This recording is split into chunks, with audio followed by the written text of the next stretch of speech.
Welcome to Bedtime Universe. In this video series, I calmly read fairy tale favorites beside the fireplace to help you drift off to sleep. Tonight, I'll be reading The Ugly Duckling. So, as always, settle comfortably into bed, close your eyes, and begin by taking a deep breath.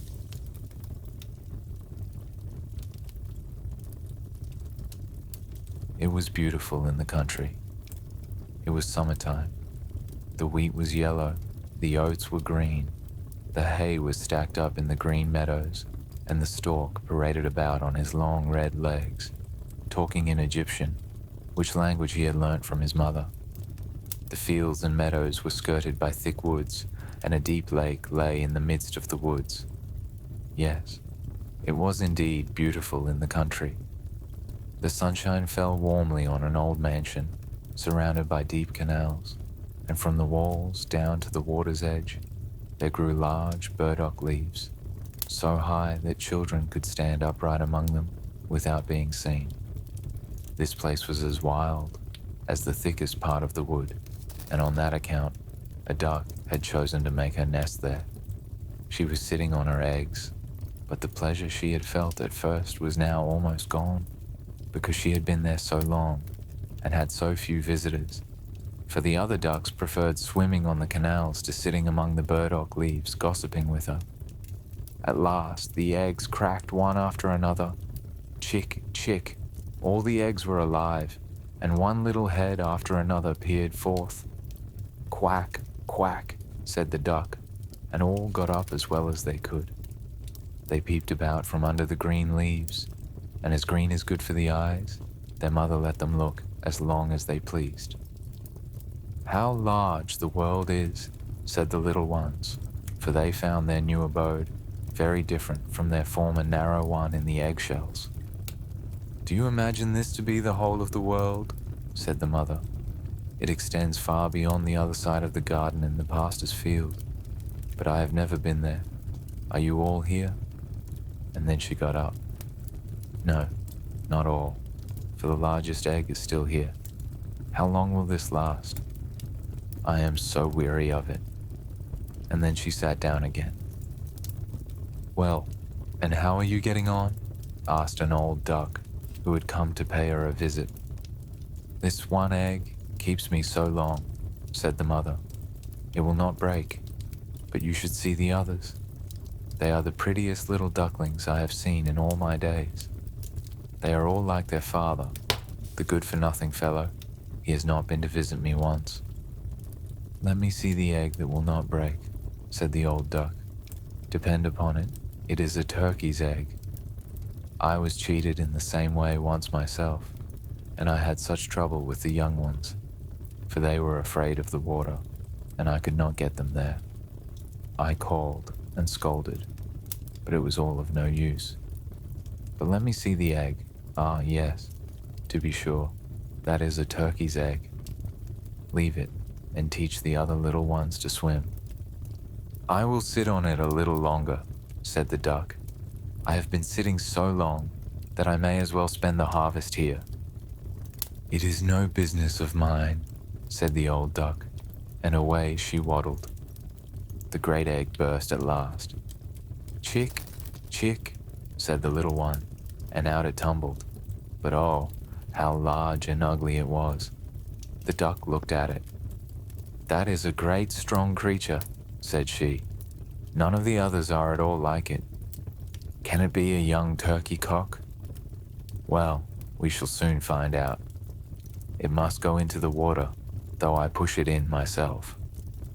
The next day, there was delightful weather, and the sun shone warmly upon the green leaves, when Mother Duck with all her family went down to the canal. Plump, she went into the water. Quack! Quack! Cried she, and one duckling after another jumped in. The water closed over their heads, but all came up again and swam together quite easily. Their legs moved without effort. All were there, even the ugly grey one. No, it is not a turkey, said the old duck. Only see how prettily it moves its legs, how upright it holds itself. It is my own child. It is also really very pretty, when you look more closely at it. Quack, quack. Now come with me. I will take you into the world and introduce you in the duck yards. But keep close to me, or someone may tread on you, and beware of the cat. So they came into the duck yard. There was a horrid noise. 2 families were quarreling about the head of an eel, which in the end was carried off by the cat. See, my children, such is the way of the world, said the mother duck, wiping her beak, for she, too, was fond of eels. Now, use your legs, said she. Keep together, and bow to the old duck you see yonder. She is the most distinguished of all the fowls present, and is of Spanish blood, which accounts for her dignified appearance and manners. And look, she has a red rag on her leg. That is considered extremely handsome, and is the greatest honor a duck can have. Don't turn your feet inwards. A well-educated duckling always keeps his legs far apart, like his father and mother, just so. Look, now bow your necks and say quack. And they did as they were told. But the other ducks, who were in the yard, looked at them and said aloud, just see, now we have another brood, as if there were not enough of us already. And fie, how ugly that one is. We will not endure it. And immediately one of the ducks flew at him and bit him in the neck. Leave him alone, said the mother. He is doing no one any harm. Yes, but he is so large and so strange looking, and therefore he shall be teased, said the others. Those are fine children that our good mother has, said the old duck, with the red rag on her leg. All are pretty, except one, and that has not turned out well. I almost wish it could be hatched over again. That cannot be, please your highness, said the mother. Certainly he is not handsome, but he is a very good child, and swims as well as the others, indeed, rather better. I think he will grow like the others all in good time, and perhaps will look smaller. He stayed so long in the eggshell, that is the cause of the difference. And she scratched the duckling's neck and stroked his whole body. Besides, added she, he is a drake. I think he will be very strong, so it does not matter so much. He will fight his way through. The other ducks are very pretty, said the old duck. Pray make yourselves at home, and if you find an eel's head, you can bring it to me. So they made themselves at home. But the poor little duckling, who had come last out of its eggshell, and who was so ugly, was bitten, pecked, and teased by both ducks and hens. It is so large, said they all. And the turkey cock, who had come into the world with spurs on, and therefore fancied he was an emperor, puffed himself up like a ship in full sail, and marched up to the duckling, quite red with passion. The poor little thing scarcely knew what to do. He was quite distressed, because he was so ugly, and because he was the jest of the poultry yard. So passed the first day, and afterwards matters grew worse and worse. The poor duckling was scorned by all. Even his brothers and sisters behaved unkindly, and were constantly saying, "May the cat take you, you nasty creature." The mother said, "Ah, if you were only far away." The ducks bit him, the hens pecked him, and the girl who fed the poultry kicked him. He ran through the hedge, and the little birds in the bushes were terrified. That is because I am so ugly, thought the duckling, shutting his eyes. But he ran on. At last he came to a wide moor where lived some wild ducks. Here he lay the whole night, very tired and comfortless. In the morning the wild ducks flew up and saw their new companion. "Pray, who are you?" asked they, and our little duckling turned himself in all directions and greeted them as politely as possible. "You are really uncommonly ugly," said the wild ducks. "However, that does not matter to us, provided you do not marry into our families." Poor thing, he had never thought of marrying. He only begged permission to lie among the reeds and drink the water of the moor. There he lay for 2 whole days. On the 3rd day, there came 2 wild geese, or rather ganders, who had not been long out of their eggshells, which accounts for their impertinence. "Hark ye," said they, "you are so ugly that we like you very well. Will you come with us and be a bird of passage? On another moor, not far from this, are some dear, sweet wild geese, as lovely creatures as have ever said hiss, hiss. You are truly in the way to make your fortune, ugly as you are."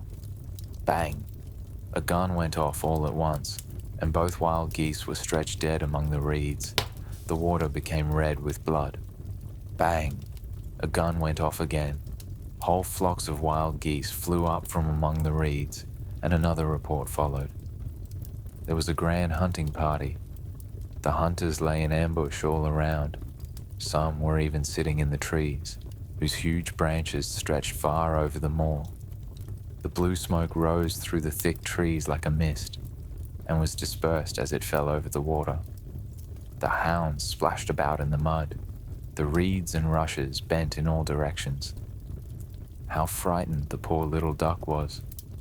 He turned his head, thinking to hide it under his wings, and in a moment, a most formidable-looking dog stood close to him, his tongue hanging out of his mouth, his eyes sparkling fearfully.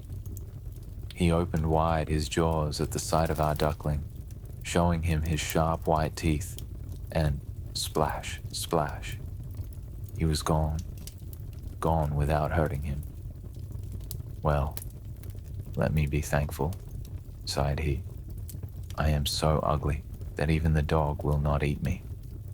And now he lay still, though the shooting continued among the reeds, shot following shot. The noise did not cease till late in the day, and even then the poor little thing dared not stir. He waited several hours before he looked around him, and then hurried away from the moor as fast as he could. He ran over fields and meadows, though the wind was so high that he had some difficulty in moving. Towards evening, he reached a wretched little hut, so wretched that it knew not on which side to fall, and therefore remained standing. The wind blew violently, so that our poor little duckling was obliged to support himself on his tail in order to stand against it, but it became worse and worse. He then noticed that the door had lost one of its hinges, and hung so much awry that he could creep through the crack into the room. So he went in. In this room lived an old woman with her tomcat and her hen. The cat, whom she called her little son, knew how to set up his back and purr. Indeed, he could even throw out sparks when stroked the wrong way. The hen had very short legs, and was therefore called Chickie Shortlegs. She laid very good eggs, and the old woman loved her as her own child. The next morning, the new guest was discovered, and the cat began to mew, and the hen to cackle. "What is the matter?" asked the old woman, looking around. But her eyes were not good, so she took the young duckling to be a fat duck who had lost her way. "This is a capital catch," said she. "I shall now have duck's eggs, if it be not a drake. We shall see." And so, the duckling was kept on trial for 3 weeks, but no eggs made their appearance. Now, the cat was the master of the house, and the hen was the mistress, and always used to say, "We and the world," for they imagined themselves to be not only the half of the world, but also by far the better half. The duckling thought it was possible to be of a different opinion, but that the hen would not allow. "Can you lay eggs?" asked she. "No." "Well then, hold your tongue." And the cat said, "Can you set up your back? Can you purr?" "No." "Well, then you should have no opinion when reasonable people are speaking." So the duckling sat alone in a corner and felt very miserable. However, he happened to think of the fresh air and bright sunshine, and these thoughts gave him such a strong desire to swim again that he could not help telling it to the hen. "What ails you?" said the hen. "You have nothing to do, and therefore brood over these fancies. Either lay eggs or purr, then you will forget them. But it is so delicious to swim, said the duckling. So delicious when the waters close over your head and you plunge to the bottom. Well, that is a queer sort of pleasure, said the hen. I think you must be crazy, not to speak of myself. Ask the cat. He is the most sensible animal I know, whether he would like to swim or to plunge to the bottom of the water. Ask our mistress, the old woman. There is no one in the world wiser than she. Do you think she would take pleasure in swimming and in the waters closing over her head? You do not understand me, said the duckling. What? We do not understand you?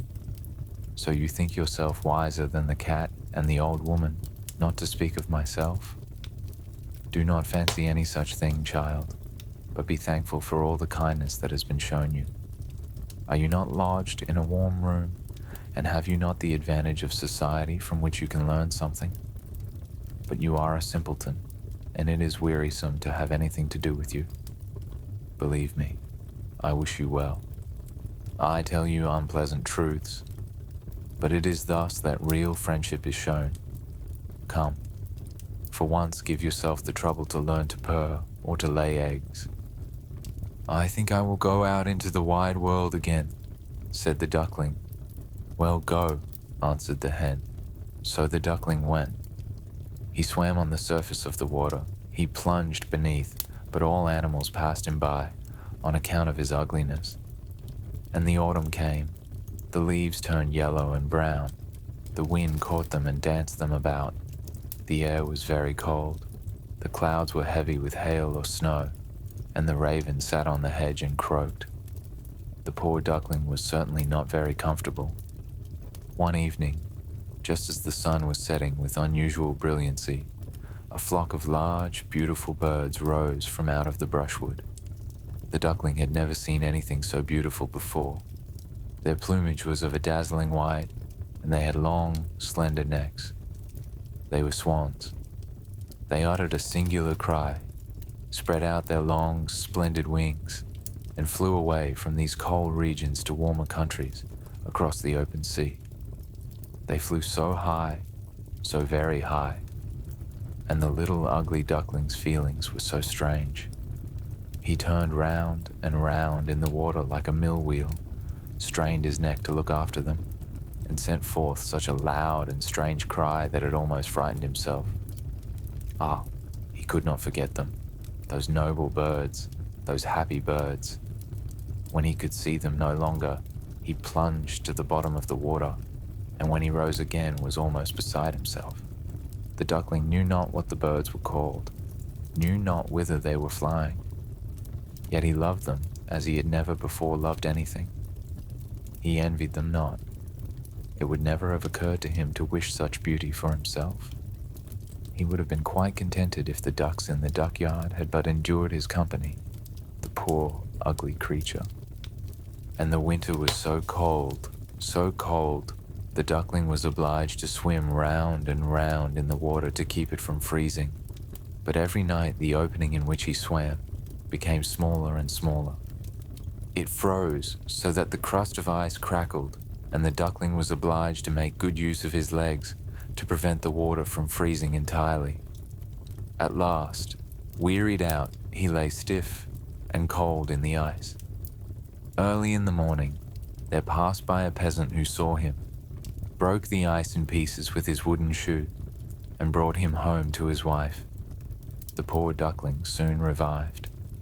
The children would have played with him, but he thought they wished to tease him, and in his terror jumped into the milk pail, so that the milk was spilled about the room.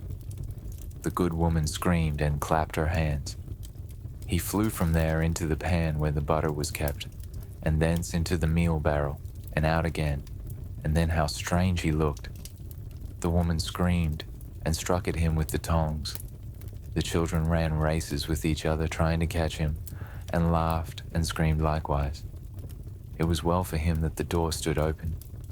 He jumped out among the bushes into the new fallen snow, and there he lay as in a dream. But it would be too sad to tell all the trouble and misery that he had to suffer from the frost and snow and storms of the winter. He was lying on a moor among the reeds when the sun began to shine warmly again. The larks sang, and beautiful spring had returned. Once more he shook his wings. They were stronger than formerly, and bore him forward quickly, and before he was well aware of it, he was in a large garden, where the apple trees stood in full bloom, where the syringas sent forth their fragrance and hung their long green branches down into the winding canal.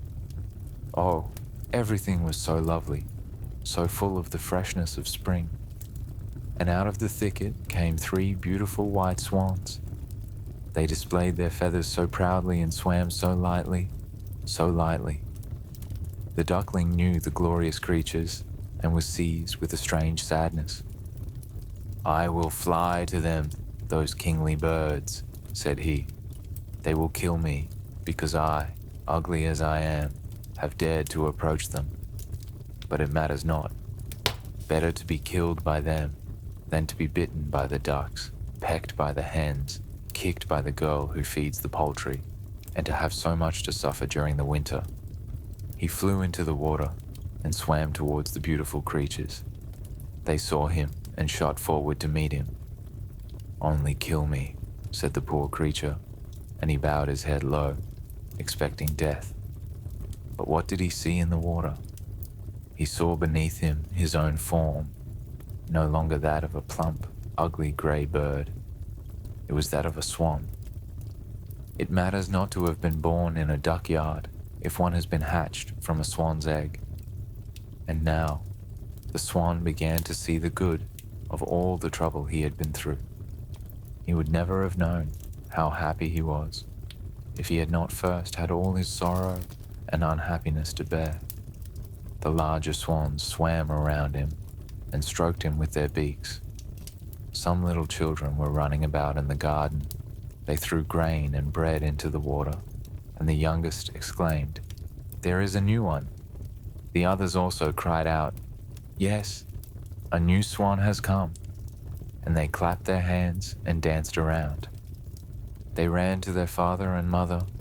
Bread and cake were thrown into the water, and everyone said, "The new one is best, so young and so beautiful." And the old swans bowed before him. The young swan felt quite ashamed and hid his head under his wings. He scarcely knew what to do. He was too happy, but still not proud, for a good heart is never proud. He remembered how he had been persecuted and laughed at, and he now heard everyone say that he was the most beautiful of all beautiful birds.